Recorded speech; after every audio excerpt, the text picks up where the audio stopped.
because at the end of the day, no one's showing respect to each other.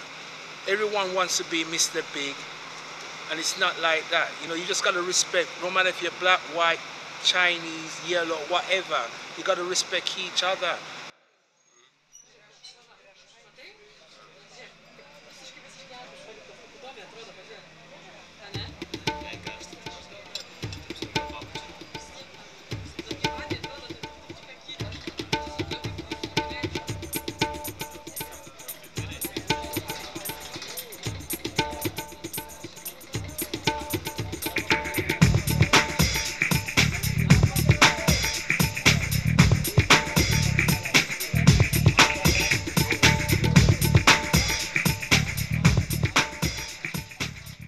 Do you have any conflicts with them? Nah, no conflicts. So the old people who came a long time ago is not conflicted with each other. No. Just new ones who just come. New ones, yeah. Oh, so you had no conflicts with other cultures, no? No. I feel home here, really. Really. I'm happy. You're happy and you don't have any problems with any people or with any other communities? No, alhamdulillah, no problem. I am also Muslims, because this area is a lot of the people, Muslims people living here. The culture, like my culture. Not really. No, we've never had any sort of problem, nothing racial or anything like that. It's all good. It's all quite nice. I mean, our neighbours are white people, my neighbours, and they're friendly. We've been living there for 15 years and they're really good to us and everything like that, yeah. You know, everyone was telling us something like, no, I have no problem. They thought he was going to show it to the police, that's why.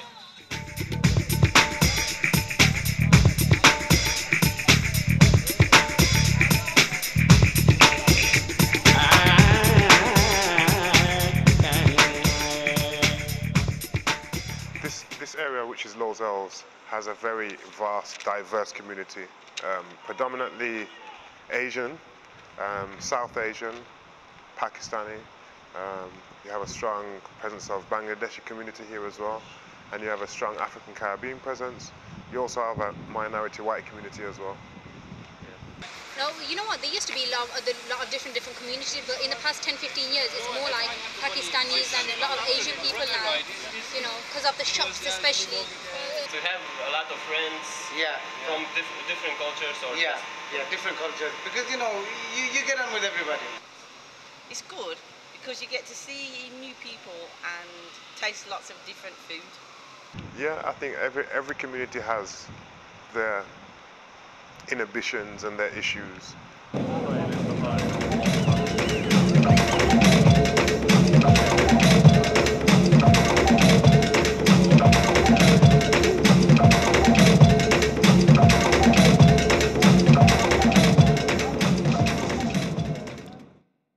Everybody just like keeps themselves to themselves, and you know, there's just an understanding now, because you know, these days if you look at the news and you know, terrorists and etc., but that's just what, you know, the politics and the government want other people to perceive. But us people, we know what the truth is. You know, we're nice to other people are nice to us. Basically everybody just lives in harmony really, and it's all fake, you know, all these terrorists and this and that. Everybody just happy and just gets on with their lives really. So you have a son? Yes. And you're feeling safe about your son? Not really. The society is a bit cruel, and with the gangs and the fighting and the shooting, I get worried, so I very much worry about him. You know what I mean? Innocent people are dying for the cause of being in the wrong place at the wrong time. There's many areas across Birmingham where you find territorial conflict with young people. It's not something which is visible though. It's not like you're going to walk down the street and see it. It's isolated in the kind of framework of where the young people function. So right now, obviously, there's probably gang members all over the place, but you won't really see anything. You know, like this day and age, the conflict has died down. You know, like 10-15 years ago, there was a lot of conflict, you know. Maybe lack of education, maybe lack of social awareness. For a gang member to do something to you, or somebody in the gang, back then, you would have had to directly do something to that person. But now you don't even have to do anything. You can just have, you know, nice handbag, or you don't even have to have anything. You might not wear jewellery, but if they want to pick on you and they want to intimidate you, then that's what they'll just do. It's like living in prison. There's certain jails that you are at, right, in prison, and you say good morning, good afternoon, good evening, and then if I see you on the night and I don't say nothing to you, you're going to say, oh my God, he's out for me, he's going to get me, so you've got to come and get me first. You get gangs that are gangs for the sake of it because they want to intimidate people and they want to hurt people, but then you've got gangs that have groups of people who are, you know, the situation and their environment has put them together because they feel it's not safe just to simply walk to the shop on their own. You can't even look at someone because they might think that, oh, you're the enemy. So they've got to get you before you get to them.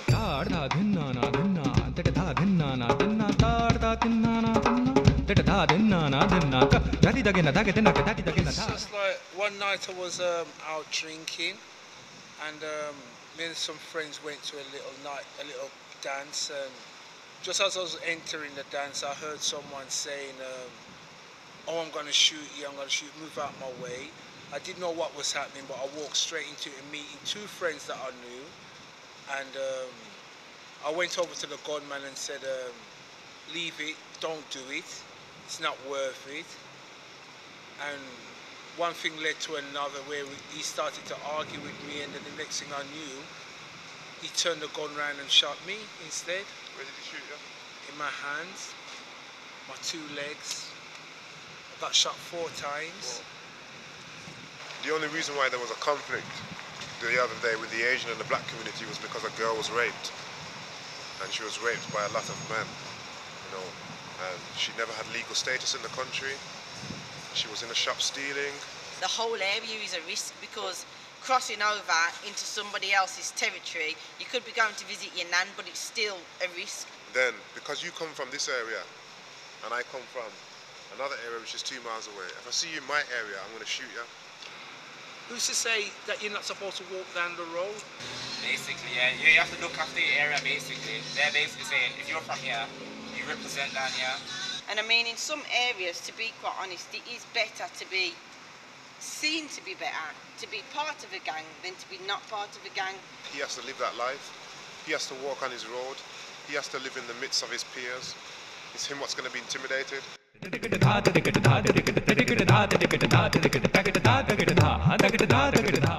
My son plays football, and some of his friends are from different European countries. So because we were all there on a Sunday and all our children play together, that's how I've made a lot more friends from different ethnicities. You talk and you sort things out, you know? To the north, east, west, south, all peoples, all nations, all colours unite. All right. I've seen people being shot, killed. One of my friends died in my arms. You know. So I have seen stuff as well myself. But that's how it is growing up in the inner city area in this context. You know what I mean?